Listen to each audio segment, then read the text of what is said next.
Wholesale Hotline. I'm Brent Daniels. I'm Jamil Damji. And I'm Jerry Norton. And I'm Morby. Every week we bring you the best information on real estate investing. Be sure to participate in the comments. And subscribe. Enjoy the show!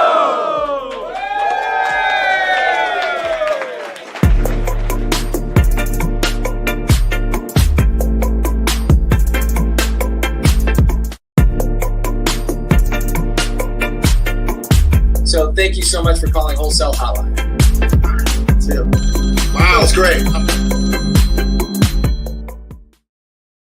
Welcome to Wholesale Hotline number 259. My name is Brent Daniels, and I'm joined by the flipping genius, Jerry Norton. How are you, brother? Good. I'm doing awesome. How are you, Brent?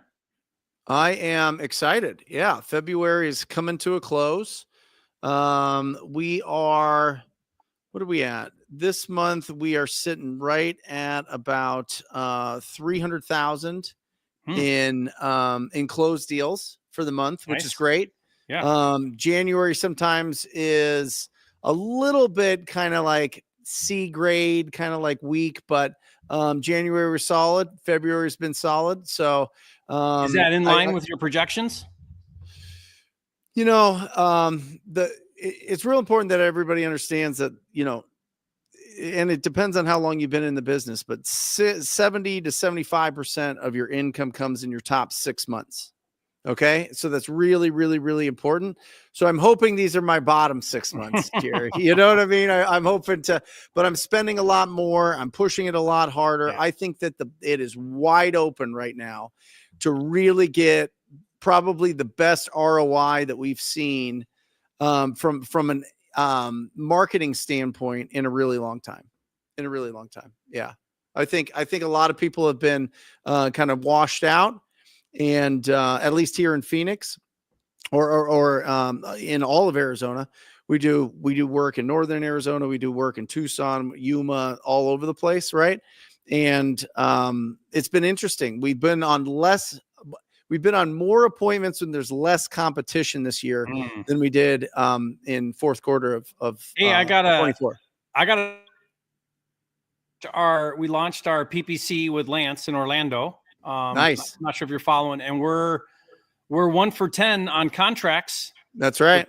So I think 1 for 10, maybe it's 1 for 8. I forget, but it's good. We're really happy.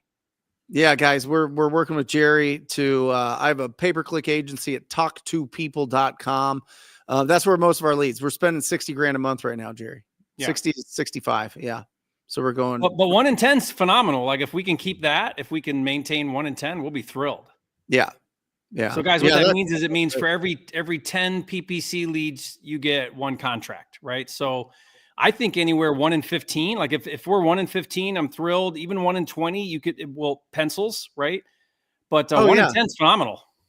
Well, listen, I like how many, this is something that bugs me in our industry. People go, it's 1 to 10, 1 to 15 leads to contract. I don't care about a contract. What about the closing? Closing, yeah. You know what I mean? Like that's the stat that I want. Oh, 1 out of 10 of these will sell. Yeah, but to who?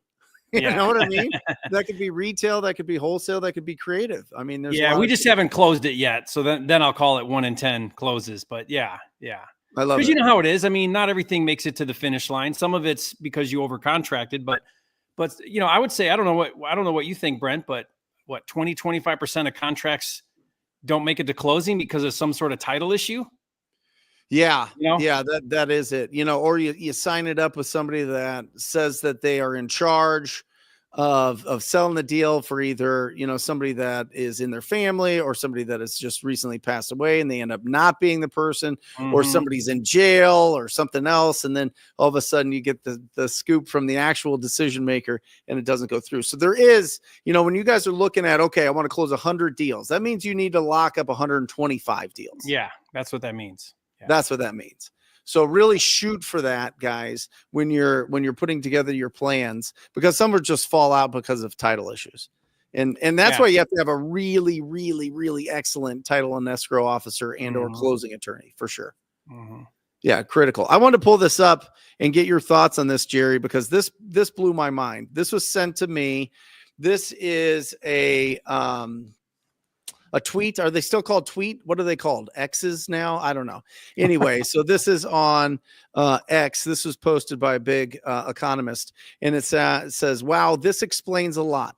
In 2007, 35% of new FHA borrowers had debt to income ratios above 43%. Before we go any further, will you explain what debt to income ratio is, Jerry? Yeah. So what that means is it means for every dollar of income, you have 43 cents going to debt, right? Yep. So what kind of debt? What does that mean? Yeah, this is your fixed debt. So this would be your loans, payments, car payments. It'd be all your student loans, yeah, credit cards, credit loans, cards, consumer debt, yeah, car, auto loans, any of that. And that's, so I think you're going to keep going and explain here, but yep, that was in 2007. Yeah, so it said 35% of FHA borrowers were above 43%. So over a third, right? And the FHA kept insuring mortgages to borrowers who were increasingly leveraged. About 64% of FHA borrowers last year exceeded 43% threshold.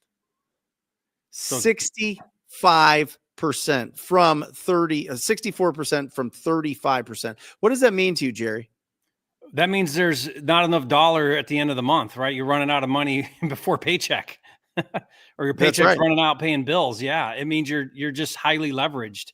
You know, Brent, I think I looked this up when you sent this to me, and I think the average consumer debt is over $100,000 in America. Yeah. Yep. Now that would include, I think that includes auto loans, but that's a lot of debt, just consumer debt. Yep. Let me continue. The FHA loan portfolio is far riskier than it was before the 2008 housing crisis.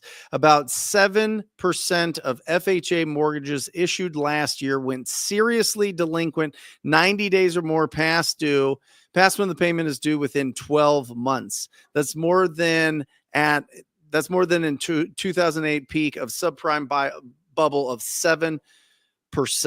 So it was 7.05% to 7.02%.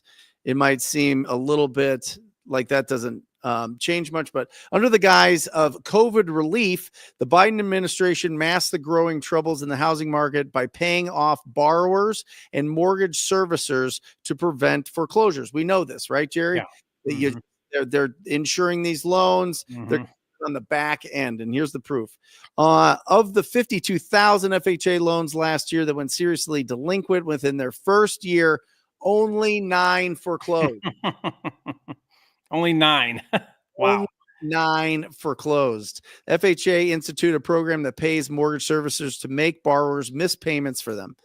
The FHA instituted a program that pays mortgage servicers to make borrowers miss payments for them. Missed payments are added to the loan's principal interest. The FHA also pays servicers to cut monthly payments for delinquent borrowers by 25% for 3 years, with the payment reductions also added to the principal without interest. So you have a $100,000 loan, you can't make your payment, you have a $2,000 payment, they'll knock off $500 from that, 25%, they'll put it on the back end of your loan for 3 years. Which we've seen that on some payoffs, like when you're buying from a seller. Yep. Where you've got these principal balances added on. Yep. So the borrower goes more into debt.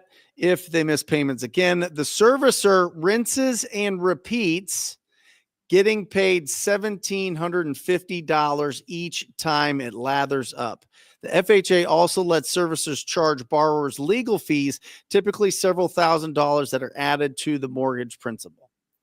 Wow. Do you guys understand what's going on here? Yeah. Right. Kick the can down the road. They kick the can down the road, but the servicers aren't foreclosing because they get an extra $1,750 every time they put the debt on the back end of these loans. So more people that can't afford these mortgages are getting loans, and the servicers are hyping up the loan industry going, yeah, keep giving out those loans, because worst case scenario, we put it on the back end of the loan and we get paid $1,750 plus attorney fees. You think they get any of that attorney fees? Oh yeah. Right. Brent, is Trump going to clean this mess up? Because he's not afraid to clean up messes. I mean, he's going. Bro, I don't know. Well, listen, the FHA made 556,841 incentive payments to servicers over the past year to prevent foreclosures, nearly as many as the new mortgages it insured. Government-backed mortgage relief has become a cash cow for servicers, some of which originated the risky loans that they are paid not to foreclose. Moral hazard. So they take on these loans that are basically, subprime loans. These are loans that the debt to income ratio is very high. That's already too high, because you really shouldn't be over 35% on a debt to income. Right. I mean, that's a smart landlord never does that. Like, no one ever does that. And then if the people don't make the payments, the government is paying the mortgage service providers, plus the mortgage service providers are getting $1,750 plus attorney fees every time they put more debt on the back end of these loans. Genius. It's genius, really. Genius Ponzi scheme. Well, I mean, the music's going to stop at some point, on but the taxpayer's dime, on the taxpayer's dime. Well, yeah, we're paying for that. Yeah. Because who do you think's paying for that? Right. Yeah. So the mortgage servicers still get their payments. The foreclosures don't happen. I mean, it's good that people get to stay in their house. But if the market doesn't go up, what happens, Jerry? What happens with these loans? I mean, eventually they're going to default again. Well, and also you're going to be upside down. Yeah. Yeah. You're just upside down. Isn't that crazy? So what do you think? You think that it'll be one of those things that gets looked at and I mean, that seems like a taxpayer Ponzi scheme, like we've been seeing, is getting uncovered. How I don't see how that's going to be okay. This administration is not okay with that stuff happening. They're stopping it everywhere they find it, and they should. It's the taxpayers' dollars that are doing these schemes. It's really interesting, guys. Put in the chat here what you guys think. What do you guys think is going to happen here? It's really, really, really interesting. I mean, it brings up another question, Brent. Like, do you do the right thing now and you take the hit today, or do you keep pumping up a fake economy and spending money and printing money? Because right now, I was reading an article today in Housing Wired, Brent, and there's concern that with all of these government layoffs and all of the funding that's not going to programs, that there's not as much money circulating in the economy, and we're going to have job claims go up and unemployment go up, which we will. Of course we will. Hundreds of thousands of government jobs are going to be lost. But is the temporary unemployment worth this billions and billions of wasted tax dollars or unutilized tax dollars for worthless programs that aren't really doing much for us, right? Like, are we okay to do the hard thing today for the benefit in the long run? It's really interesting, because I was kind of, I was talking to Erin, my wife, and she was like, wait, I thought that there were supposed to be more jobs. Why is Trump going and firing everybody? You know what I mean? And I have no answer to that. I assume that there's probably some redundancies, some other things going on, but it'd be interesting to see once they get into FHA. Is FHA run by HUD? Yeah. Do we know it is? Yeah. And they're getting into HUD. They're doing those. Oh yeah, they're totally redoing HUD, because HUD, what they're finding right now in HUD is funding a lot of illegal immigrants through housing programs, and that's all getting stopped. Yep. No longer is HUD going to be funding illegal immigrants. And so they're redoing that entire program. Well, how are they not going to be redoing FHA as one of the programs? It's going to be interesting. So what does that mean for us wholesalers? What do you think, Jerry? Well, I mean, if we see a massive influx in foreclosures, like if we're like, okay, no more putting these on the back end, then I mean, I think naturally we'll see an increase in foreclosures, because now they're going to get foreclosed on. You can't just, so yeah, but is 7% enough? You know what I mean? What it said, How many of these were behind 7% of the mortgage? I mean, we've got it. Okay. So it had 52,531 FHA loans last year that went seriously delinquent in their first year. Okay. And then they made 556,000 payments. So let's just say they make 5-6 payments each. Let's say that's 100,000 homes, right, Jerry? Do you have your calculator there? Yeah. So if it's 100,000 homes and we have 143 million residential units, That's not much. Is this even going to be a drop in the bucket? I don't think so. You know, I mean, what's the projected? So there's 4.5 million homes projected to sell this year, either privately or on the market. 4.5 million, which is low. You know, and in real robust, it's 5-6 million. But I think that last year was only 4 million or something. If somebody can do the research and put it into the chat, that'd be awesome. The interesting thing to me, Brent, is going to be, let's just say that there is some increase in foreclosures. If there's a mass increase, then of course we know that that's a supply issue. Now prices go down because there's a lot of supply on the market.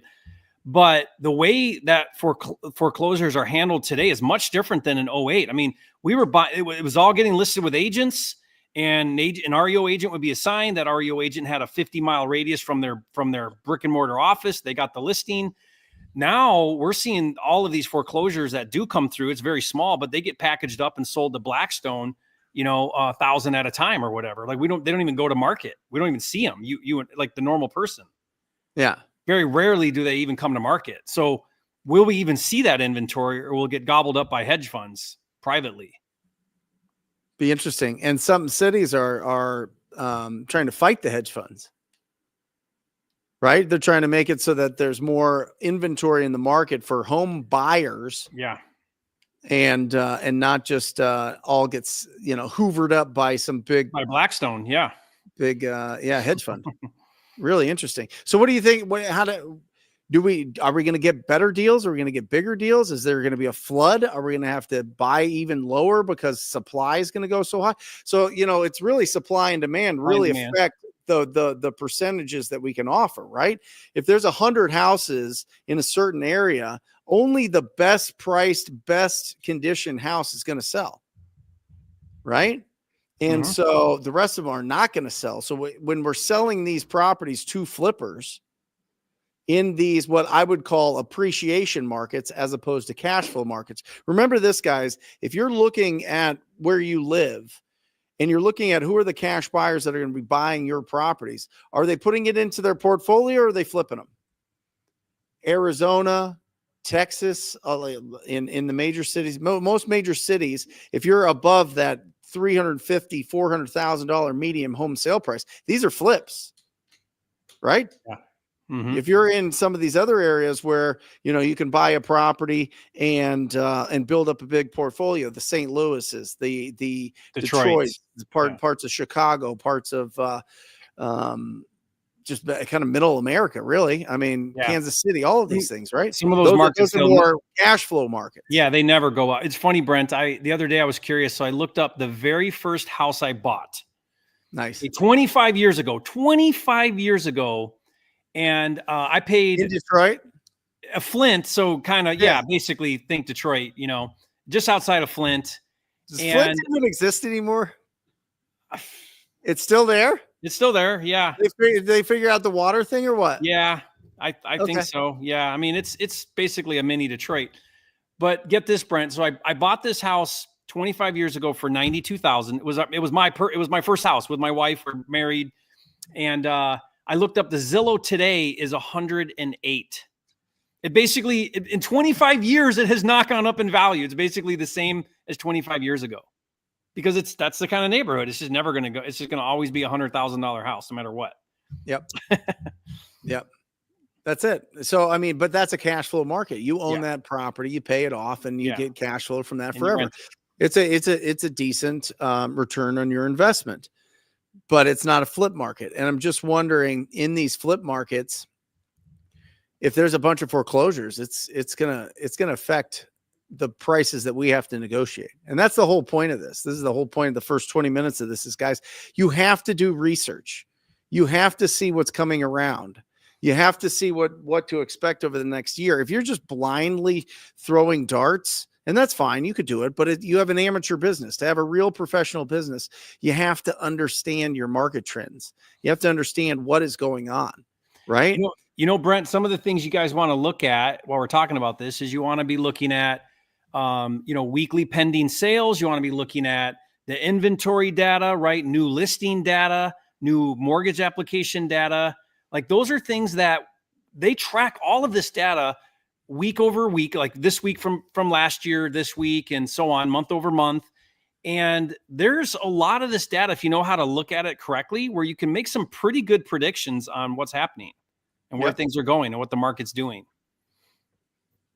Yeah. And you got to listen, you got to look at it. And we make plans on it, right? So we have the Cromford report here, Jerry. I don't know if you ever got the Cromford report back when you were here, but it's really helpful to understand, is this a buyer's market or a seller's market? Yeah. And when it comes to business, guys, data, not drama. Write it down. Data, not drama. Right. And that's what you have to look at. So think about this, Brent. Let's look at inventory, because to me, inventory is probably the pinnacle of understanding the market. So here's the stats. You guys want to hear them? So let's see. February 14th to the 21st, inventory rose to from 637,000 to 640,000. And so to put that in perspective, so 640,000 homes in inventory, right? Last year was somewhere around there. No, last year was in the 490s, so it was a lot lower. The all-time bottom in 22 was 240,000. So 240,000 at the bottom of 22, 640 today. At the peak of 24, it was 739. So that was pretty high. 2015, it was 958, just to give some context, right? So you see a direct correlation to the amount of homes in inventory to what prices are doing. It's supply and demand, basic supply and demand. Yeah. Low inventory, high prices, high inventory, low prices. Love it. So what do you think for 2025? I mean, the biggest thing that I'm looking at is interest rates. And I think interest rates are going to be as long as they're staying in the 6 and 7s. I don't know. I don't see, I just see there being an inventory problem with the high interest rates. Yeah. Just kind of flat. I think flat. I think this year just be flat. I mean, they're predicting like almost no markets are going to be seeing very much appreciation. Like if you look at the predictions, like Zillow's predictions of the top 10 markets that are going to grow and stuff, it's like 1% or 2% or something like that. You know, it's very, very nominal growth this year. Awesome. Well, we've got. What do you guys think? Leave a comment. Tell us what you guys think. Yeah. Go ahead. We got a question from the audience. Come on up. Yeah, come on up. You introduce yourself. We'll let everybody know. Give it up for him, huh? Yeah. I'm Slater Kirsting, and I own Keegley out here in Colorado and Denver and the Springs. Something we're running into a lot is, we're seeing a lot of these pre-foreclosure properties, or really just properties that sellers don't have a lot of equity into, bought within the last 3 or 4 or 5 years, and numbers aren't making sense, right? And a lot of those properties are just sitting and either going to foreclosure. Are you guys finding any strategies to offer on those properties? And what has those strategies been? Because a lot of those properties we've just been passing on just because we don't see where we can make them work. Awesome. Jerry? So was the question when they're in foreclosure? Is that what the question was, Brent? No, they just don't have equity. Yeah, no equity. I mean, they got to move. They don't have equity. Yeah, I mean, you're going into creative finance. You know, can you do some creative finance and figure out a way to make that work? But honestly, for a wholesale business, I mean, my gut is like I put filters for high equity on almost every single list. If we're stacking list, I go for high equity, unless I specifically want to try to target like a sub-2 type of offer or strategy. I mean, I don't see anything wrong with what you're doing. It's just we're always looking for high equity because high equity means we can get a discount and do our thing. You know, if there's not equity, then your options are back to creative finance. And that's, you got to understand how to put creative finance together. Doesn't mean you have to keep it. You can still wholesale, but you're now moving into a totally different way of looking at those deals because there's no equity. I think a lot of people are doing sub twos. Yeah. I mean, that's it. Signing those sub twos, just make sure you're signing them to somebody that knows what they're doing. Right. By the way, my rule with assigning sub twos is if anybody's curious, because we've had some bad experiences, is we will not assign the sub two deal to the buyer if they're borrowing the entry fee. Yeah. Nothing wrong with borrowing the entry fee. I'm not saying that that's necessarily a bad thing, but what we've seen is those type of investors that they're I don't know the right way to say this. I want an investor who has the entry fee capital and they're not borrowing that from PML. Because I want to feel really good that this thing's not going to come back in my lap a year from now when there's a default. Does that make sense? Yep. You and I have talked about this, Brent. So it's, everyone's got to draw a line in the sand as what they're comfortable with. But when a sub two unwinds, the wholesaler gets dragged back into that typically. Yeah. Or they can't. Well, and listen, you want to do what's best for the person that is on that loan. You don't want to screw up their livelihood and their credit score. Yeah. You know what I mean? And so it's really important to get that over to somebody that's well established. Get somebody over there that knows how to put together a really nice wrap or put together something that's really, they have the capital, right? They can get through the vacancies. They can do all that. Yeah. The best sub two buyer is someone that has the ability to put 25% down on a loan. And instead they're buying your sub two deal, right? Like they know how to build a portfolio. They're established. They know what they're doing. They're not over leveraged. They're making sure it cash flows. Like that's the kind of buyer that I like to find for a sub two. Love it. Cheryl has a question. Can you buy tax delinquent land or houses all year or just once a year at auctions? I mean, because if you're behind on taxes, then you're behind on taxes. You can come in at any point and make an offer to that seller that's behind on taxes. I mean, the sales happen when they happen. So if you're buying at the auction, then that's going to be when the auctions are. But you can pull a list of people that are 2 years or 3 years behind. We like to do at least 2 years, sometimes 3 years behind on their property taxes. And then that's the list that you market to, because a lot of people, they'll go a year without paying and then they'll pay it. Right. So you don't want to ever be marketing to a list that's only a year old, a year behind on taxes. Right. Or you're going to waste your money. 2 years to 3 years behind, there's probably a problem going on. They might be motivated to sell. Yeah, just check what state you're in, right? If you're looking to buy a tax lien, there's certain times that you can buy tax liens. Yeah. But I think, and here's a great follow-up to that. And Dimitri knows, oh man, tax delinquent list is like a candy store. And Paris asks, are tax delinquents the best leads to go after? I don't think there is a best lead to go after, besides just totally ugly houses, right? That's where, somebody's going to have to go in and put significant capital into them to make them livable, to make them, worth as much as possible, and update them. And so, which, by the way, Brent, we now have tax delinquent leads in PropWire. Come on. Yeah. We call it premium leads. It's a specialty lead because you have to pull those from the county, and every county is a little different how you do it. We have right now about 1,000 counties, and we're adding more, but we don't just have tax delinquents. We have HOA, mechanics, all kinds of liens. So guys, check that out. That is a paid thing because we have to do a lot of manual labor to get those lists. Yeah. But we made it super reasonable, and you can check it out. So you'll see it now in the drop-down menu when you go into PropWire. But awesome. I like tax liens because, again, for me, the harder it is to get the list or the data or the information, the better it is, because it's going to limit competition. Yep. So if it's kind of tricky to get or it's not available everywhere, I like that. Did you ever teach how to buy tax liens? I learned. I feel like that would be the biggest, easiest course, easiest thing to sell, because you could get anybody that's like, hey, I got $8,000 sitting in an account. I'd love to get it guaranteed by buying this tax lien, right?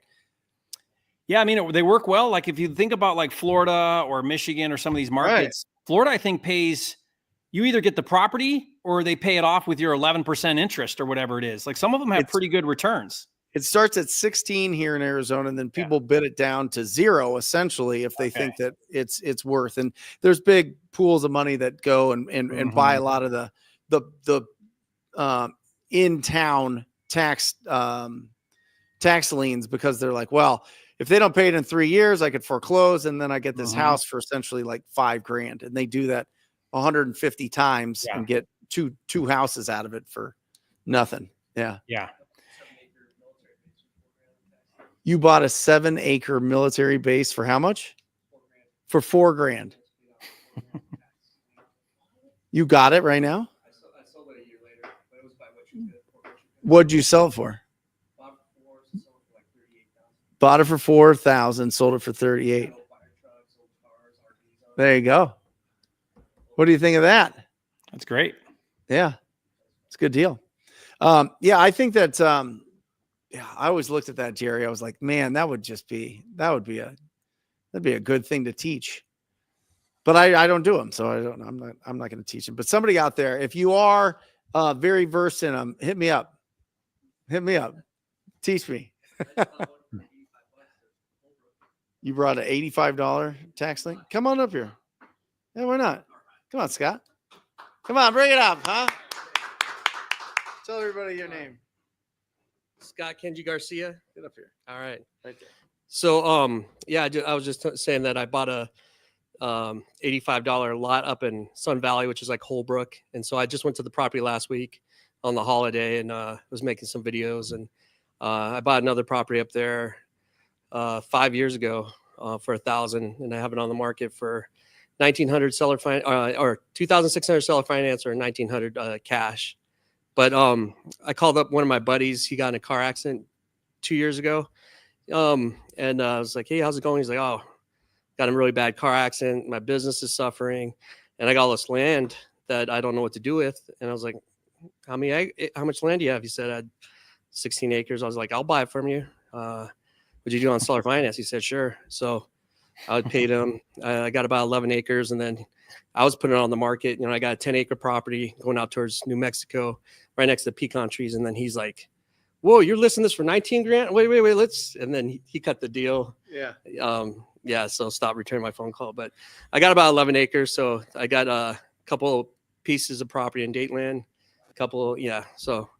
but I get the tax liens before they even, and then the military base, that was from a Facebook post when I was first getting started in real estate. And I would document everything, my journey, taking people door knocking, everything real estate. And then when I got a deal, everybody celebrated with me. So one of my friends from high school, I hadn't seen him since the 1990s. And he was like, hey, who do I know that does real estate in Arizona? Oh, Scott does. So hit me up. He said, my half sister passed away, or her dad passed away, left her 77 properties. She lost her job. She got divorced that year and she had a special needs kid. And, I was a missionary for my church for 2 years in Japan. So you learn to empathize with people and just, that's really tough. And she's like, you know what, Scott, I really like you. If you just pay off the $4,000 that we owe in taxes on the property, you can have the military base. And I was like, what? I can buy a military base? It was a 16 World War II Army barracks on 7 acres. So it had like old fire trucks on it, old RVs, old cars. For $4,000. Yeah, for $4,000. And the guy who owned he was the mayor of the town, but he owned like a bunch of different properties. He had a plane on the property across the street, had a mobile home park. And I was going to, the people he sold that to, I almost bought that from him. And he owned a Army surplus store. And so that's where he stored all his things. There's like military tables, chairs that we sold like online, old vintage signs, video arcades, computers. And then it was just a crazy property because, people were stealing copper, metal off of it. And we found a dead body. So, Jeez. Yeah. You're just going to sneak in we found a dead body? Yeah. Just casually throw that in there. There's an investor from New York and he was buying a property for in each state. And so he went and he's like, I think there's a dead body here. Big mound with the freshly dug and rocks with a cross. And I told the police officer and she's like, oh yeah, we have a lot. It's right next to the border. So she said, yeah, that's one of the places where the people come that they stop at the border, and then they go to a church right next to it. And so she said it was probably, someone who passed away along the hike. And so I was like, okay, just so you know, it wasn't me. Wow. Yeah. Awesome. Thanks, Scott. Cool. Good for you, Scott. Yeah, I'll tell you what, people with land, Jerry, I was sending out a bunch of letters back in 2018 for just land deals in the middle of nowhere. They'll just deed you the property if you pay the property taxes. Yeah, we did It's a campaign one time where we literally mailed offers, and we had some formula where we took a percentage off of the thing, and we'd have people mail them back signed. Oh yeah. That was great. We had people send us the deed. Yeah. Here you go. Take this thing. They're like, it's yours, man. Yeah. You want it? And I was like, yours. Yeah. We had to look it up. It's like in Ash Fork, Arizona. You're like, what is this? But that's funny. Yeah. So Jerry, talk a little bit on the tax delinquents. Yeah. You suggest, so they look it up on PropWire, look 2 years back at least minimum. Yeah. So you can put a filter in, usually on when you're getting that, or if you're buying the list or you're getting the list from, like if you're going direct to the county or if you're getting it off PropWire, you want to be looking at, I mean, you can go after stuff that's a year old, but a lot of that's going to be not distressed. If you really want to maximize, go back 2 years. And if you really want to concentrate a list, go back 3 years. And then, contact those people. Yeah. Love it. How do you go about it? Are you doing many probates, inheriteds? Yep. We have probate too. Yeah. Probates are good. That's a good list too. Are you doing probates in your business? Yeah. I mean, we've done some. Yeah. We try to do them. Yeah. I'm not saying we do a ton of them, but I like probates. We're also working on, we haven't got there yet because we're trying to get it figured out, but we're going to be getting all kinds of other specialty type things like water shutoffs and some of those really kind of unique things that are indicators of distress, right? And that's what we're looking for. Any indicators of distress. Yeah. Let me ask you this, Jerry. I'll give you a scenario we're going through right now. We've got a son that is selling the mom's house. Okay. Mom is no longer mentally there, but alive. Right? Yeah. But alive. Yeah. And, somebody got her like a year ago, put a bunch of solar on there for $60K, right? On a 25-year loan. Yeah. Okay. Yeah. I mean, it's a scam. I mean, it truly is. But, so they got the solar and they think she owes about $40,000. The son doesn't want to sign anything. He has the right to sign everything. So he signed a purchase agreement with us, but he doesn't want to sign the identity statement and for title to be able to pull all of the liens on the property because he wants to know what the payoff is before he signs anything else. Well, the payoff you should get in like 1 day, right? Like, why can't he get the payoff? Well, he won't sign what the title company needs to get the payoffs. Oh. So what conversation would you have with this? But can he get it? Can he get a copy of it and give it to you? So at least you see like the most recent statement. He has nothing. But could he, without having to sign that, could he just call his lender and get the most recent bank statement, which would show the balance on it? No, he wants us to do that. But I mean, that's a phone call for him to do. Right. Like, dude, we just, if you want to know what it is, get your most recent bank statement. It'll be on there, Yeah. And won't do it. Has no idea. Doesn't even know what bank it is. Doesn't know how much is owed on it. Has no idea where his mom's documents are. Maybe he needs a power of attorney from someone competent. But it's obviously a trust thing, right? It's obviously, it's obviously a level of trust that something he feels like he's going to get taken advantage somehow, or he feels like his information is going to be used somehow. So, so what do you think? I mean, so there's a disconnect there. So how do you overcome that? Right. I mean, do you feel there's more discovery that we've done, right? Yeah. What do you think will happen? What what do you think? I mean, the title company is not us. You understand that the title company is independent. They play middleman here. Have you tried to get them on the phone to talk to them, make them feel comfortable? Yeah. We have. Yeah. We've done a lot of that, but just will not sign. And it's not like, I would understand if it's one of those, they got a higher offer afterwards type of thing. And he's just playing the game of, I'm not going to do anything for you guys. Right. So you'd be all in for 100 roughly with the solar? He owes about 140 with a couple judgments. Okay. No, 100 with a couple judgments. Okay. And what do you think it's worth? Like, what would you do? It's a good deal. I mean, it's a decent deal. I'd have to look at the ARV. Yeah. It's more like we got to get the payoff. We're supposed to close this in 4 days. The guy won't do the identity statement. Crazy. That's got to be frustrating. It is. It's very frustrating. But that goes in line with a lot of the probate and inherited. And we get a lot of these leads with pay-per-click. A lot of the leads go online to get bids for their family's home, right? They want to get the best deal. They want to get the fastest deal. They want to get the easiest deal. And so it's a little bit tougher. Yeah. When they won't fill out the title company's paperwork. So it's just more discovery, I guess. More finding out what's going on with them. You got any wacky deals? Oh, not right now. I mean, we had one that we just closed that turned from it was like a 15 or 18K assignment down to a 1,500 because all kinds of things came up on the payoff. And, so it just got eaten up. We asked the buyer to participate a little bit. He participated a little bit. And then it was so, some of that stuff happens. It's frustrating and you just got to take the good with the bad and count your lucky stars when one goes clean all the way through and no issues because that's just the nature of the business. We're dealing with distressed sellers. So obviously we're going to have distressed title and distressed issues. So you got to be able to work through all that. I got a question here. Beat Up says, hey guys, please excuse my name. It's my AI music biz brand.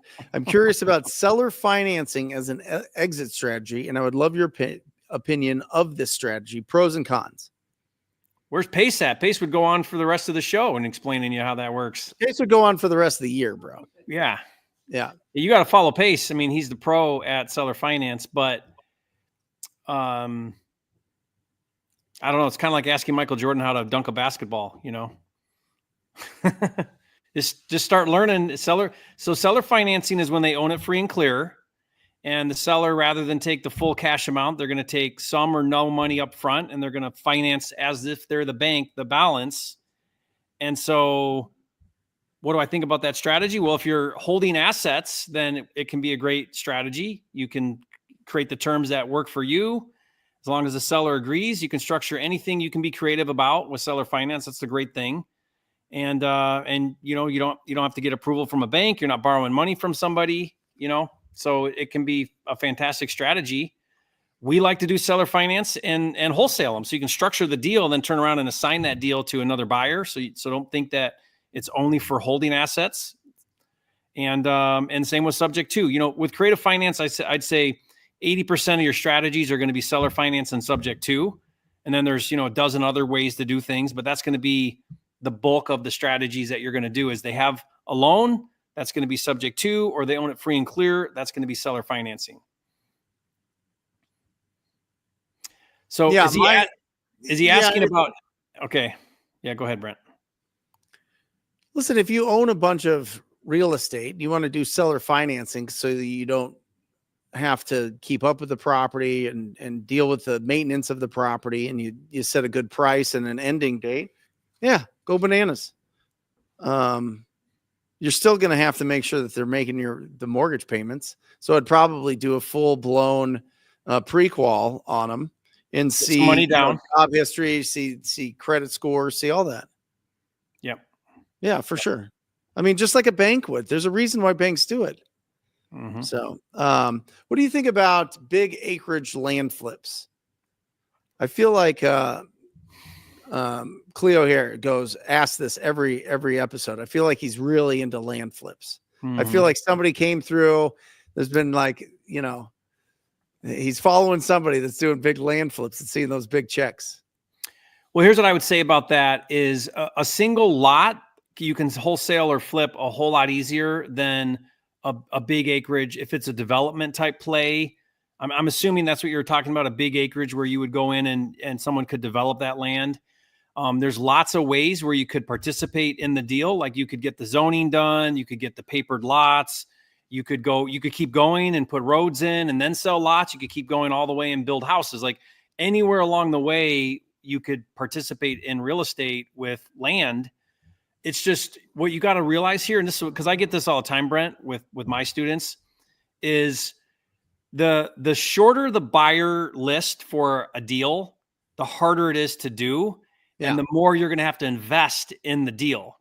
And when I say invest, meaning like, how are you going to find the 3 developers in town that would buy something and do a 200, unit development?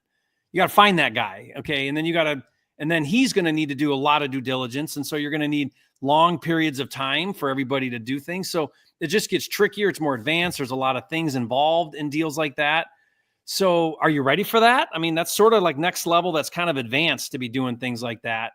It's all about knowing your buyer. That's why single family residential does so well, because we know there's thousands of buyers for that deal, because you can rent it right now or you can fix it up and flip it right now to a retail buyer. So that's why we like to start there, or single lots, like one-off lots. Infill lots are great because, someone could build a house on that, right?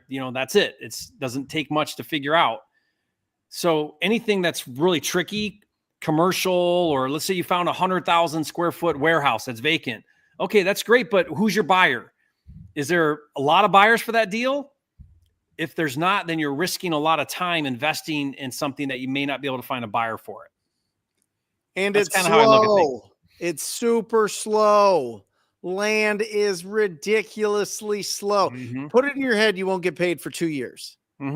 Just put it in your head. You will not get paid for 2 years. Yeah. The zoning, the due diligence, all of the like everything going on. It is so crazy what happens with big land developments. 2 years is fast. Think more like 5, but 2 as a minimum for sure before you even get paid on that thing. That's why there's big land brokerages. There's people that like are getting paid salaries to put these things together. It's not like somebody's like, oh my gosh, I didn't notice this giant piece of land here in this desirable area. I just fell into this deal. This is amazing. Everybody knows about it if it's desirable. And typically commercial brokers are specialized in land are going to be beating up that owner forever, and putting together a deal that they'll get paid on in 36 months. It's just a different, it's not fast. You have to have a tremendous amount of expertise. And if you try to, and I have fallen into this, Jerry, as a young entrepreneur in 2005-06, I had this buyer and they wanted me to go and get these parcels of land. They wanted me to put together a presentation for them to put to their decision makers on this. And I went out there and I drove the land and I took pictures of the land and I did all the due diligence and I called all the cities and the towns and the utility companies and all this and put together this big packet. And it amounted to nothing. Nobody wanted it. Yeah. It amounted to nothing. Yeah. The seller didn't even want to sell it, Jerry. The seller didn't even want to sell it. The seller was like, well, maybe. You know what it was? It was somebody wanted to do a big I remember it now. Somebody wanted to do a big solar plant out there in the middle of nowhere, right? And so I was running out there. I was like, this is it. I'm going to make like $250,000. This is going to be an incredible, crown jewel of my career here. And I call an ugly house and make, $40,000 on it in, 8 days. It's a lot better. Yeah. The way I do. So it's a lot better. I've got one right now, Brent. It's out here close to me now. It's in Pigeon Forge. It's 259 acres of woods. Like it's rolling hills right by Smoky Mountains. I have it on an option, 18-month option for $4.9 million with a $25,000 option fee. Okay, so everybody understand what that means? Break that down again. How much is the total purchase price? 4.9. Yep. Option.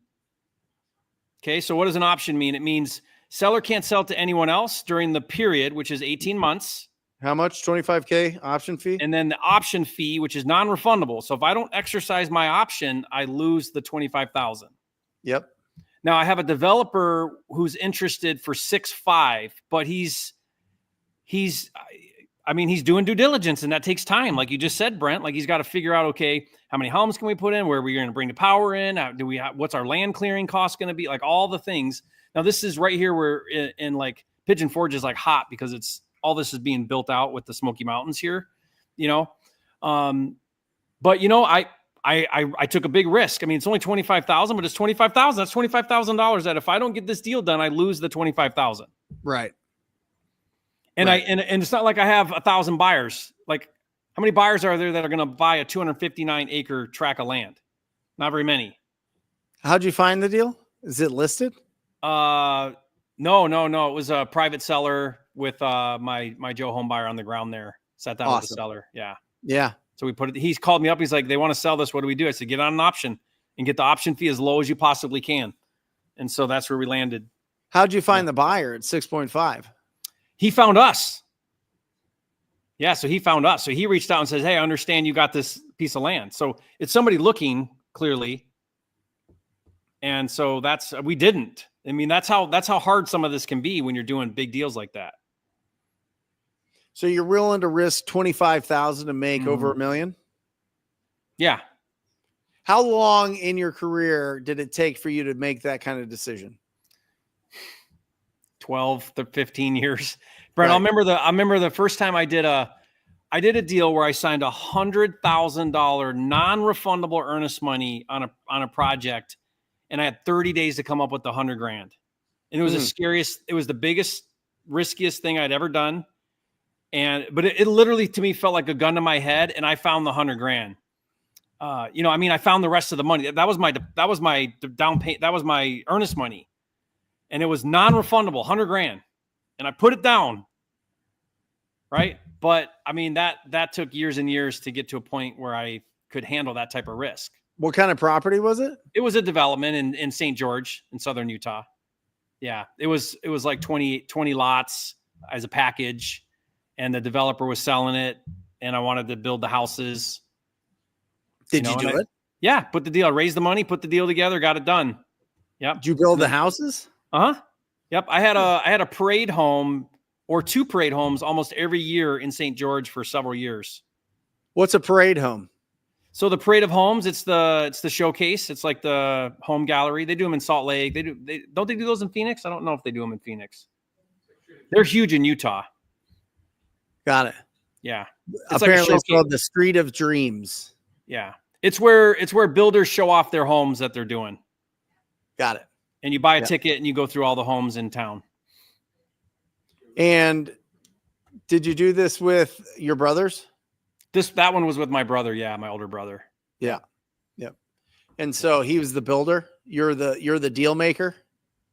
Yeah. I mean, at that time we were, doing multiple roles, but yeah.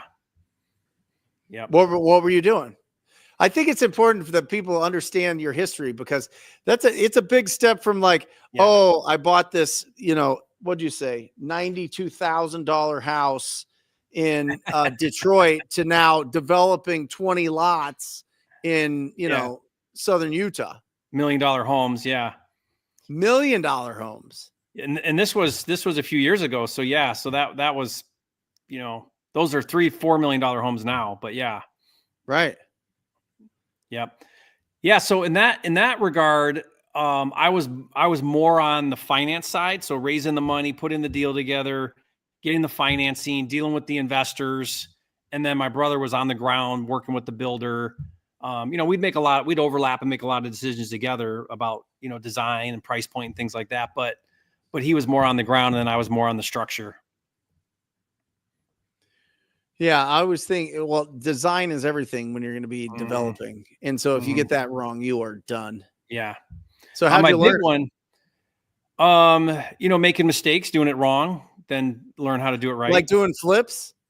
Yeah. Like my first, so I was doing it in St. George, went to Phoenix, Scottsdale. My first luxury at the 3 million. So I graduated from $1 million. I pushed up to 3 million. My first $3 million project in Scottsdale. I lost 200,000. What year is this? 2018. Okay. Yeah. But you started in like 03, right? 04.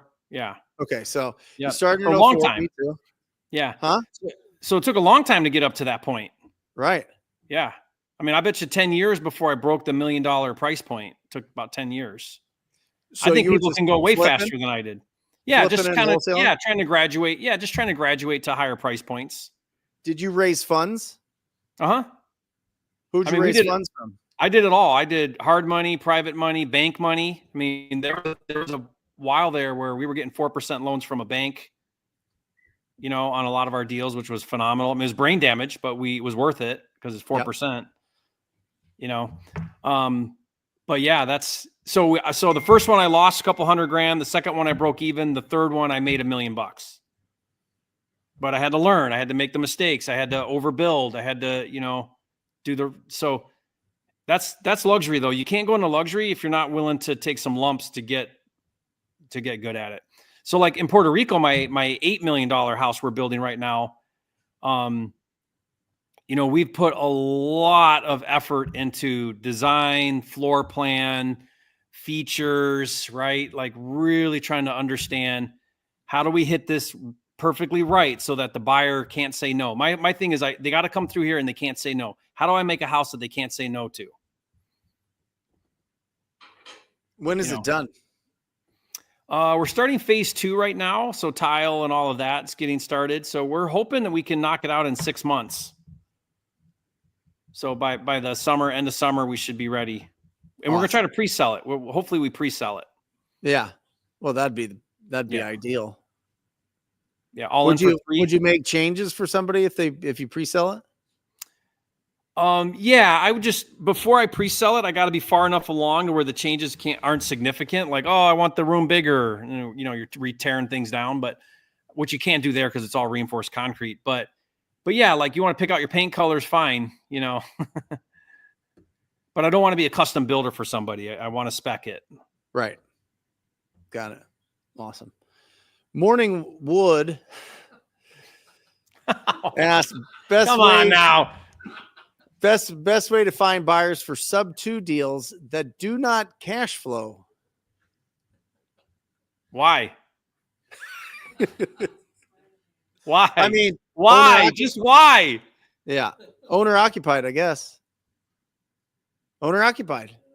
It's probably the best thing. Wrap it up with an owner occupied, but wrap it. Yeah. I mean, focus on good deals. Yeah, please. That's like please, asking guys. me. To me, that's like asking me, how do I wholesale a bad deal? I don't know. Find a buyer that'll overpay. Right. I don't know what to tell you. Don't do bad deals. The incredible Howard Wildly. On average, what percentage profit? Wildy. On average, what percentage profit do fix and flippers typically aim for per flip? I've been running with 10 to 13%. I mean, you have to decide your threshold. I like 15% is mine. If I can't pencil at 15%, I don't, because when it doesn't sell for as much as I thought and I go over budget on the rehab and I land at 10, I can live with that. What I don't want to do is go in at 10 and then land at 5 and not make very much money or break even or lose money. But I wholesaled lots of flippers that run at the 10% margin, and they're happy to do it. Phoenix is a great market for that. Guys making 8-10% and they're happy. They'll spend $40,000 to make $25,000 on a rehab. Yeah, and it also depends on your price point that you're exiting at, right? And your model, like your if you're business model. if you're selling a house for $120,000, you're going to want a much bigger percentage than if you're selling at $520,000. True. And so just look Although at the metrics there. I don't change my margin though the further up I go, because you take on more risk, you're taking on more capital. I think you should have equivalent spread for the increase in price point. But not everybody thinks that way. I know guys that do $1 million flips in LA and they're happy to make 50 grand. I wouldn't touch it for 400 grand. You know what I mean? Right. So, because it's a lot of capital. It's I don't know, but that's me. Yeah, I think it's just the other way, right, Jerry? It's like you don't want to go too low percentage, like closer to 10% if you're at, under 150,000. Yeah. Right. Because that 15 grand could be eaten up, instantly. But if you look at, the right way to think about this, Howard, is the 70% formula. So ARV less 70%, all in at 70% of ARV is a 15% margin, because typically you're going to pay about 6% in carrying costs. That's average hard money. That's borrowing 100%, by the way, is about 6% of ARV is for carrying costs. 9% is going to cover closing costs, commissions, any type of seller, inspection fees, any of that type of stuff. Binzer in Arizona, right? So that's 9 and 6 there. That's 15. That leaves you 15 in profit. That's the 30% you're taking off the top. So if you wholesale to a flipper that's doing 75%, there's really only one place where the money can come from, and that's profit. Right. Unless they're self-funding and they don't have carrying costs, but most flippers are borrowing the money to do the flips. So someone that's doing the 80% formula, you see what I mean? All you're stealing from is profit when you go up in formula. Yep. It's the only place you can take it from. Yep. What advice would you tell your 20-year-old selves with the knowledge you have in 2025? Don't marry your first wife. No. Yeah, that's a good question. What do you think, Jerry? What advice would you tell your 20-year-old self with the knowledge you have? I think the biggest limitation is a low thermostat, a low financial thermostat. I think for me, that's why it took me so long to graduate into bigger deals. I had so many limiting beliefs I had to work on all the time. Like my head game, my battle was my head game. I grew up poor. I grew up without. I had the lights turned off, and nobody taught me about money. And I learned how to work hard, but that's not the same thing as money, and work hard don't equal the same thing. So I was constantly working on raising the threshold of profit per deal and income. I would get stuck at these certain price points. I was comfortable there. I was living a good life. So I'd get comfortable for a little bit, and then I have to push out of that. I would say if I could go back to my 20-year-old self, it would be remove that ceiling on myself, work on that more than strategy, work on that more than technique or skills, keep working on the skills, right? But like the mindset is the most important thing to work on. Yeah, I really like, and this is something that Tom Kroll really pounded into all of our heads at Wholesaling Inc. Is most people think it is education plus action equals results. And that's the wrong way to look at it. It is the action and the results that are our education. And I think that as a 20-year-old, I stayed protected, bubbled in books. We didn't have podcasts, but I would get like CDs and cassette tapes that I could listen to. And I was just working on myself, right? I was just working to learn stuff and figure it out. And I read all these real estate books and went to these real estate seminars and did all these things. Never talked to a single property owner, right? So what I would say, again, the action plus the results equals your education. All right. So burn that into your head and just take massive imperfect action. This business comes down to two things: conversations and offers. That's it. Conversations and offers. And I think it kind of blends nicely into this. I want to see what you think of this chart that I made here of how to build a 7-figure wholesaling team, and really the different levels, the 7 different levels that I experienced. And it took me a long time to filter this thing out. But in the beginning, you're doing the 4 main parts of the business. You're doing the lead generation, you're doing the acquisitions, you're doing the dispositions, you're doing the admin work. You're doing all of that. Don't outsource that. Don't get the virtual assistants. Don't do any of that until you get a proof of concept. You're going to be working in your business for a while. Get comfortable. Get comfortable working in your business. You have not earned the right as a business owner to start putting the financial responsibilities of other people and their family in your hands. I don't care if they live across the world. I don't care if they cost $3 an hour. I don't care. You need to put in the work in the beginning. You have to understand what it means to be an actual business owner. You do, unless you've already done it. Right? Unless you've already built a business and whatever else, and you have a good budget, but then you go to level 2 and you get a virtual assistant to do some of the admin work, but you're still making the calls. You're still chopping wood, carrying water, going on appointments, selling these deals, building a reputation, getting loud on social media, letting everybody know that you have a passion for this business. You have a sparkle in your eye. You have electricity coming out of your fingertips. That's your job in the first 2 levels. And then you can start outsourcing your lead generation. You can get somebody to maybe send some text. You can get some people to send some messages on DMs. You can get some people making some cold calls for you. You can do these type of things. And then it just goes down each level until you're finally out of it when you're working on the business. But working on the business takes time. You need to develop all of these different levels before you pull yourself out. Just because you closed a big deal and you have enough money to hire people doesn't mean that you should or that you deserve to. Does this make sense? I really like this, Brent. This goes along sort of with my phases of a wholesale business, but this breaks it down. Phases, right? Yeah, I like this because it breaks it down a little more linear into like, okay, what are your roles as you go? You know, I like to think about that level 1 there. You know, like I remember in church one time hearing, don't ask God to do something for you that you're not willing to do for yourself. And it's sort of like, don't ask your team or don't expect to build a business if you're not willing to do the thing, right? Right. You can't expect other people to do what you're not willing to do, and that's building a business. Like that's this to a T. Yep. And then you grow into those roles where someone comes in, you're going to do it wrong at first. You're going to hire the wrong person, right? And you're going to get better, and eventually you're going to build your dream team if you keep at it and you keep developing as a leader, and you're going to be in that level 7. Yeah. And you talk about, Jerry, and you've had this conversation, maybe it's changed, but you're like, I'm not leaving my kids anything. You know what I mean? I got 10 kids. They're not getting anything. Yeah. This is mine. If the only thing that they're going to get is they're going to get a really good example of what a really successful business person that started in Detroit, started from, you know, you had a big family growing up, and it wasn't like you guys had all the new shoes, all the new clothes, you know, all of these things. And yet here you are, and you can look at it with pride and know that you earned all of this. And I think that that's probably something that you're instilling with your kids as well. Right?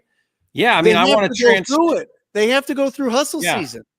Yeah. The transfer of wealth I want to do is knowledge, not dollars, because the dollars will just ruin them. I mean, we see it again and again.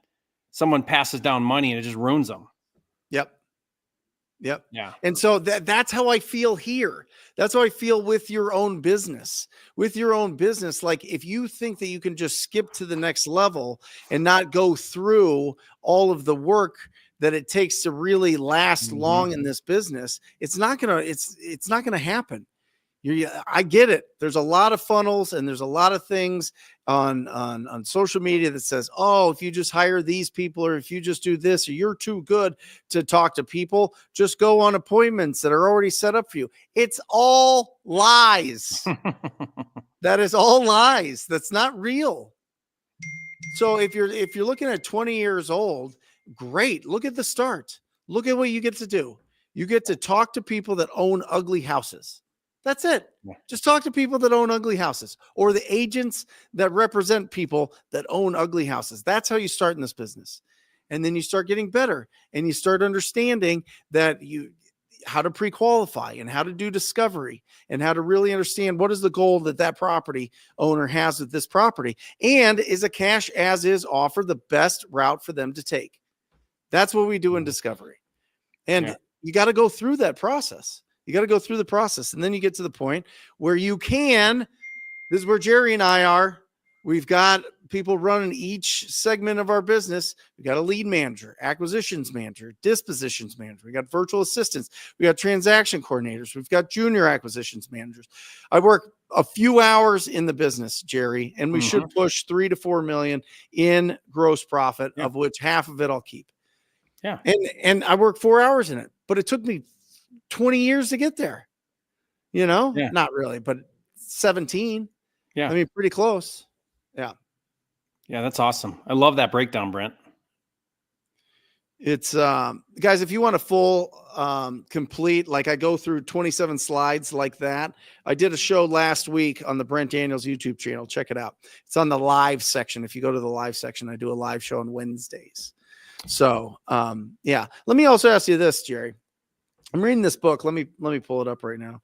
It's really getting to me. This book. It's called, and I think I sent it to you, Matt. 5 Types of Wealth. 5 types of wealth, right? And in that, it really breaks down like how many more times are you going to see your parents? How many more times are you going to see these people? How many times? There you go. There's Pace. Yo, what up? What up, man? Hey, no, go over there, Jamil. Hey, Dre, show us Ingrid and show us Jamil. We got Jamil in the house as well today. Sorry, guys, we've been on a challenge just locking up deals. I think, guys, Dre, can you show a wide angle real quick just to show all the live people in here? Everybody give it up for it. Yeah. We should have a couple hundred people join the wholesale hotline right now. We just wrapped up a challenge. We're sorry it went a little bit long. Jamil freaking would not stop locking up contracts. I was getting FOMO. We're here to hang out with you guys. You guys keep going. We're not going to derail. We just want to come in and hang out and say hi. What'd you guys do today? We have been calling long days on market real estate agents and offering not only cash, but also creative. Jamil got one agent he's probably going to lock up 5 contracts with.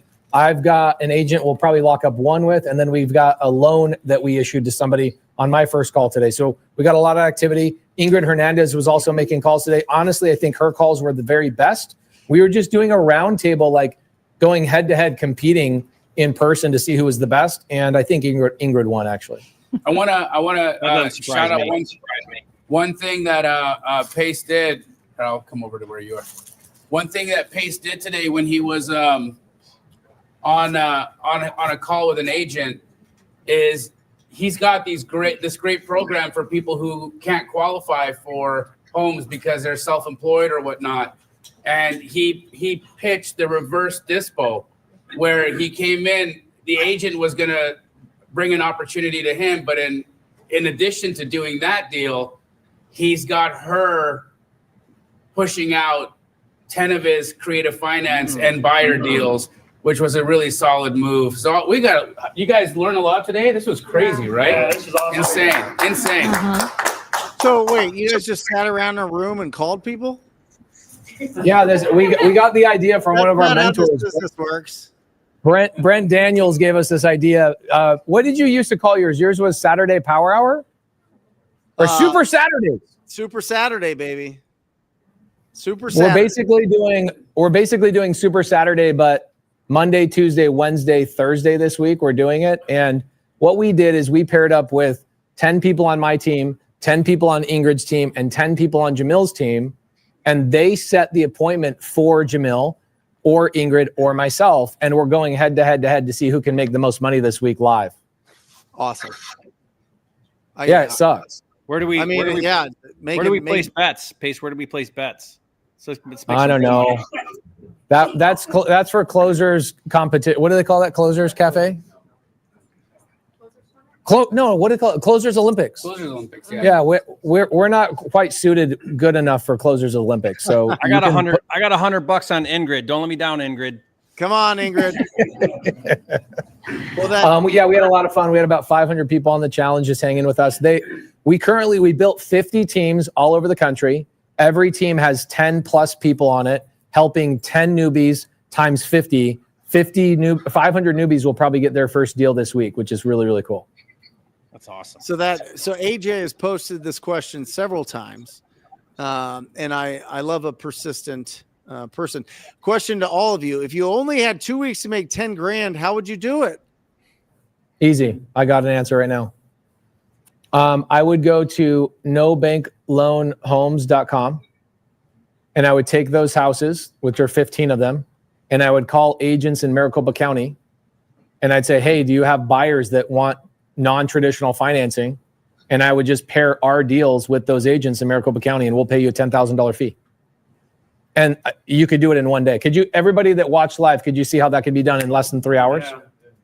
It's not even a week. It's literally 3-4 hours and then some paperwork and you make $10,000. Jamil, what would you do? Very, very similar type strategy. I think working with an already existing deal would be the fastest way to get to the money. And so like Pace is talking about selling one of these no bank loan homes that Ingrid and Pace already have available, I would do the same thing, but on the wholesale side, I would reach out to wholesalers that have an opportunity under contract that they're needing some help dispoing, and I would put myself into that deal and help them with the dispositions. I think that the lowest hanging fruit is already exists on the tree, right? And so we're not going to get a deal in 10 days by planting a seed today.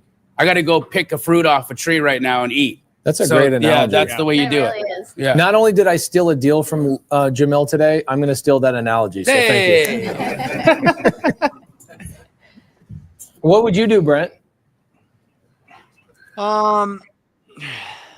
First of all, the premise of the question is a little bit like if you had only 2 weeks to make 10K. Yeah, you always have that. That's business. That is every day. You have 1 day. That's a great point, dude. Yeah. You always only have 2 weeks. Like this is exactly what we do every single day, but we think in 20, 30,000 a day, we're looking for those deals. And so it starts with a conversation with somebody that has a opportunity. So who are you going to talk to? You're going to talk to an agent, or are you going to go online and look for all the agents like these guys did that have properties that have been on the market for a long time and call them up and see if you can make a deal there? You're going to reach out to a wholesaler that already has deals that you're going to sell to somebody else. Do you have the skills to make $10,000 in 2 weeks? Do you have the skills? Have you ever talked to anybody about buying or selling real estate before, or is this just brand new? It just starts with having a conversation with somebody about their property and matching them up with somebody that wants to buy it, and people will pay you for that.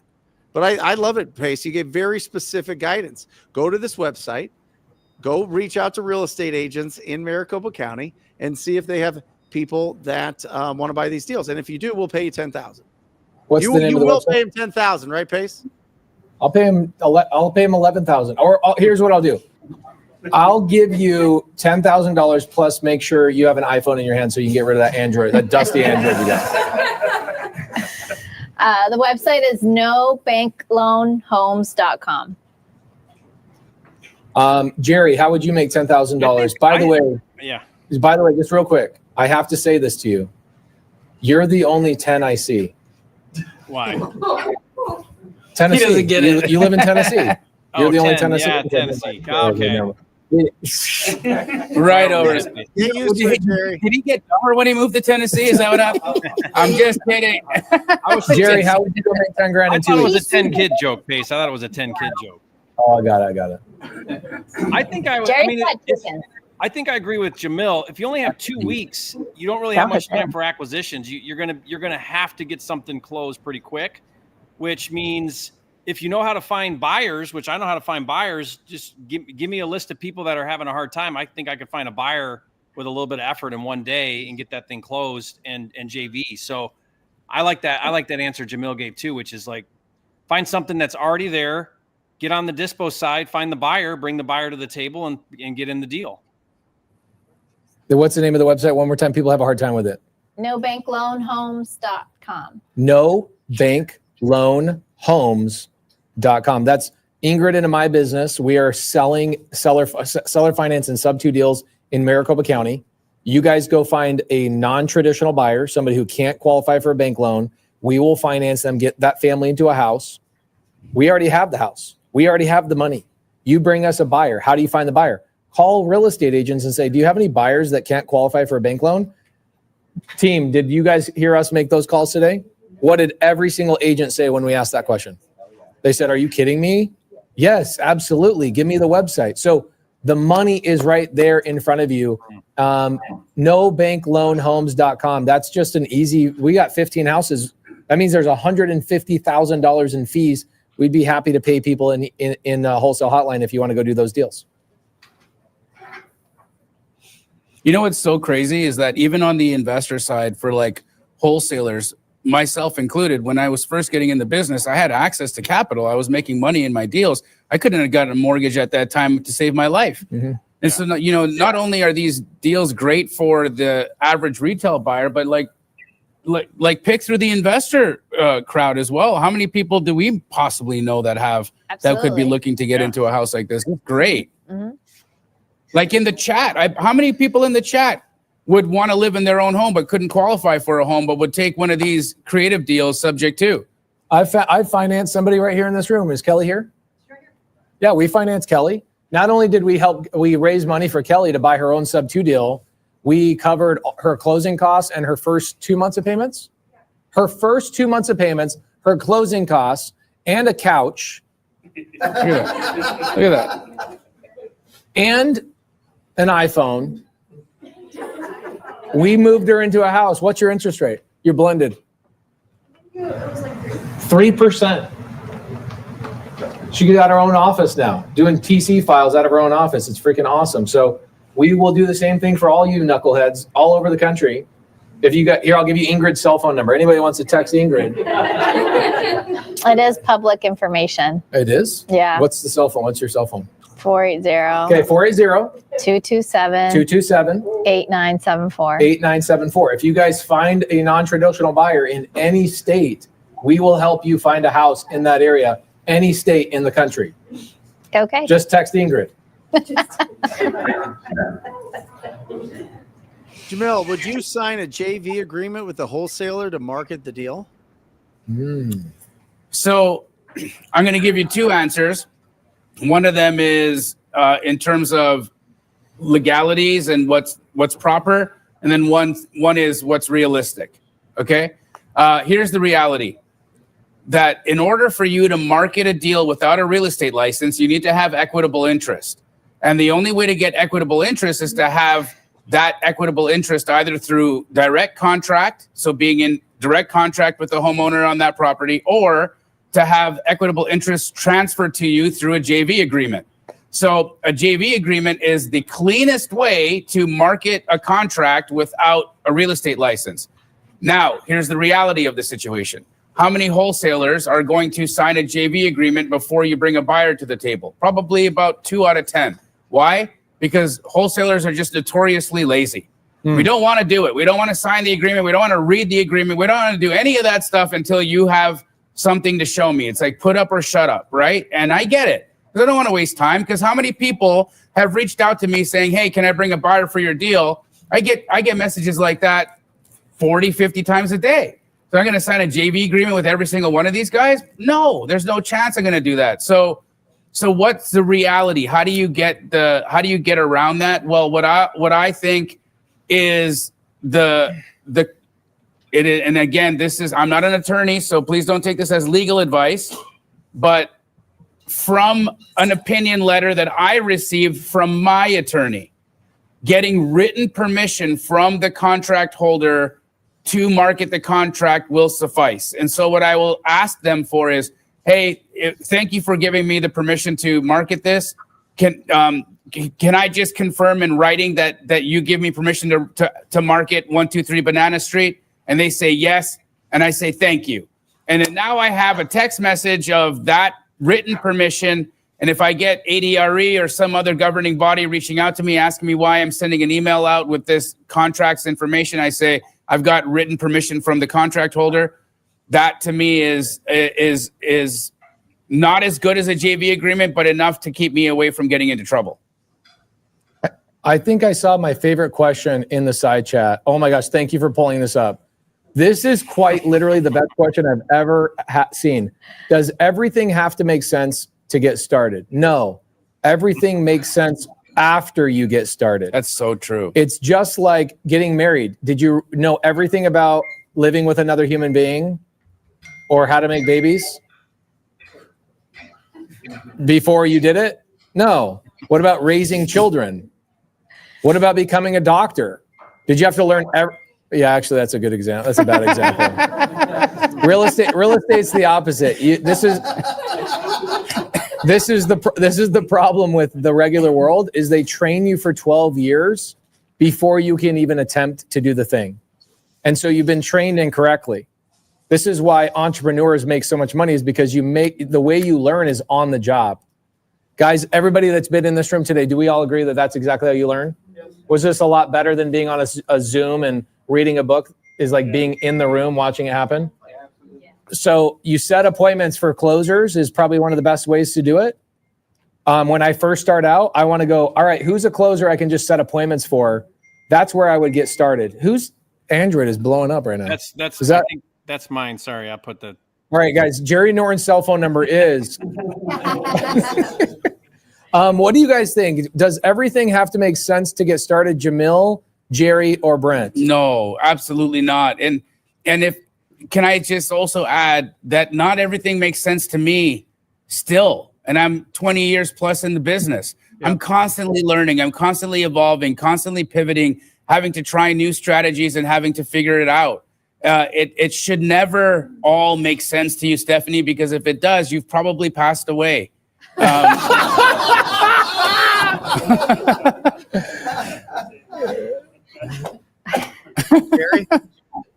Yeah, if you think about it, if there's 10 steps to do a deal, do you need to know all 10 to do a deal? No, you need to know step 1 and you need to do step 1. Once you do step 1, then you do step 2. Don't stop worrying about step 3, 4, and 5. Do step 1. And then you do step 1 and then you do step 2. That's how you're going to learn and grow because you're never going to get all 10. So you don't need to know everything to do anything. You just need to know enough to do the first step and then do the second step. And that's how you're going to learn the fastest. It's how you're going to grow the most is one step at a time. That's scary because you're walking in the dark. You're doing step 2 and you don't know what step 3 is really, but that's how you grow. That's the best way to do it. Yeah, the two best ways I've ever grown was 1, starting, and 2, getting around people like Brent, Jerry, Jamil, Ingrid, my friends that are actually doing the business. And iron sharpens iron, my friends. Like get around people that are actually doing the business. Get away from whatever you guys are doing after your 9-to-5 job or on weekends. I can guarantee you, no matter how busy you are, there's 2 hours every day that you could go and dedicate to hanging out, even in an open Zoom. Go, all right, let's make calls together. Let me set appointments for you. Let me do this. Hey, let's comp properties together. It's not even 2 hours. It's literally 45 minutes a day. You will be a completely different person in less than 30 days. You won't even recognize yourself. It is the motto of the show, squad up. Squad up. You don't have to know everything. There's people that are several steps ahead of you. They've done a million deals. They will help you. That's the whole point of all of these communities is finding people that will help you, but you have to work. And I promise you, Stephanie, this will work if you do. Promise. Yeah. 100%. It's undefeated. If you talk to enough people, you will win. Everything you want financially, you will achieve. But you got to do the work. And is what Brent's saying real from today? Like you guys caught that, right? Like he said, it's guaranteed to work if you do. You guys all saw it today. Yeah. Guys, we made 9 calls in 3 hours. So what we did is we did 20 minutes in between calls so we could do a 7-minute call and like a 10-minute breakdown after the call. And so it would go Pace, Ingrid, Jamil, Pace, Ingrid, Jamil, and so on for 3 hours. So we all made 3 calls each today. And then we chatted about it afterwards. Out of 9 calls that we had, did any of those calls not sound like we would end up doing business with one of those people? No. Every single call was somebody that we could do business with. Every single call. Does it mean we're going to contract on that call? No, but you're also not getting hung up on and told to F off. Did anybody get hung up on today? No. Isn't that crazy? 100% of the calls we did today were successful. 100%. That's it. You build a relationship, you do the thing. It's so freaking fun to do this. My gosh, what great questions in the side chat today. Yeah. Fernando, oh, by the way, we got to give your cell phone number away one more time. 480-227-8974. And one more time. 480-227-8974. Once in Spanish. And I have Apple Pay. Just telling you. 480-227-8974. Okay, there it is. Wow, Yeah. that's like legit. So if you guys do have buyers, Ingrid and I do have houses nationwide that we can sell or finance people. If anybody in here is trying to look for a house for your family, we got you. We can take care of you in all 50 states. No matter where you are, we can help you find a house. Is it me? But there's even a telephone number in Spanish sounds sexy. So much better. Like, what the hell, dude? It's crazy. Spanish. Learn it, guys. Jerry, did you end up learning Spanish? Yeah, he went to Argentina. I spoke it before, yeah. Oh, okay. It got better, One of those. for sure. Yeah. Jerry, how's your big concrete mansion going in Puerto Rico? Good, It looks so cool. Yeah, we just poured the roof, which was a massive pour because, it's a roof, all cement. So, yeah, now we're starting phase 2. We're going to start doing tile and the whole inside. So, yeah, it's moving quick. Do you already have a buyer for that?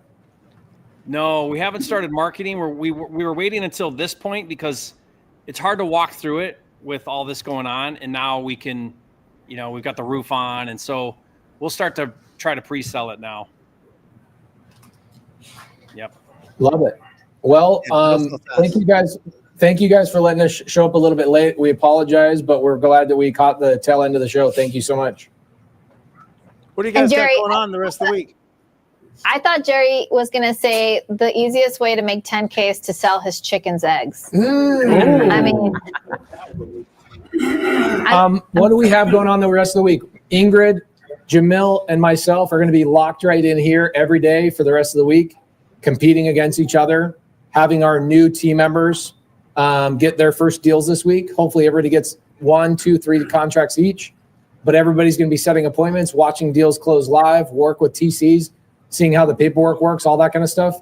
We're locked and loaded from 3 to 6 every single day, just in a private Zoom inside of the community.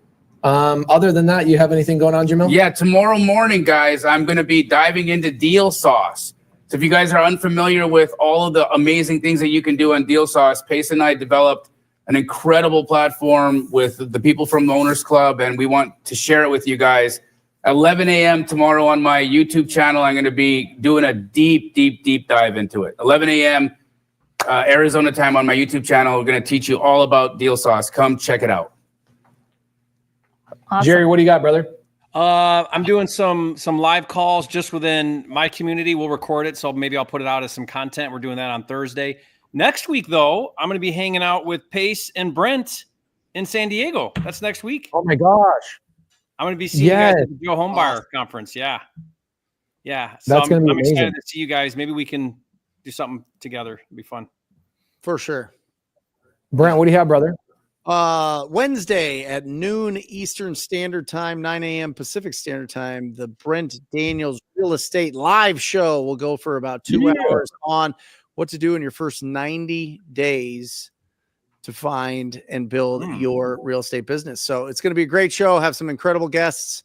And so we'll be doing that. And then I've got an in-person with the Rhino Tribe here on Thursday and Friday. That's going to be incredible. We got an action workshop ourselves going on at the end of the week. So it's really cool. It's a really busy week, productive week. Brent, Jerry, Jamil, I love you, brothers. Love you You back. are my best friends. Ingrid, I just want to let you know, I know you went from the agent world into the investment world in the last couple of years, but you are a formidable opponent. We are all very proud of you. Let's all give it up for Ingrid Hernandez. Brent was one of my first mentors. Jerry, one of my first mentors. Jamil was one of the first people I ever did a deal with. Guys, you are in this Wholesale Hotline podcast is so freaking awesome. The history of the people that have been in and out of the side chat here. In fact, Ingrid, a couple of years ago, you made $100,000 out of the side chat one time. Guys, there's money to be made watching this show. Make sure you guys are squatting up and connecting the side chat. One of the coolest events that's coming up in the year Squad Up Summit is coming up in 30 days. Jerry Norton will be speaking. David Goggins will be speaking. Cody Sanchez, Tim Story, Dean Graziosi, and Jordan Peterson will be opening for Jerry freaking Norton. Yeah. Love you guys. Appreciate you so much. You guys know next episode is our 5-year anniversary. Oh my gosh. All right. All right. Next We can do Monday it from is our Tennessee. 5-year. Are we doing a cake, Brent, or something? I mean, what are we going to do to celebrate? We'll have to figure something out. Let's get tattoos. Look at Jerry's face. He's like, yeah. I don't think I think Brent, I know Brent's got like sailor tattoos, but Jerry, you got any? Or I know Pace is totally clear. How about you? I'll show you, Jamil.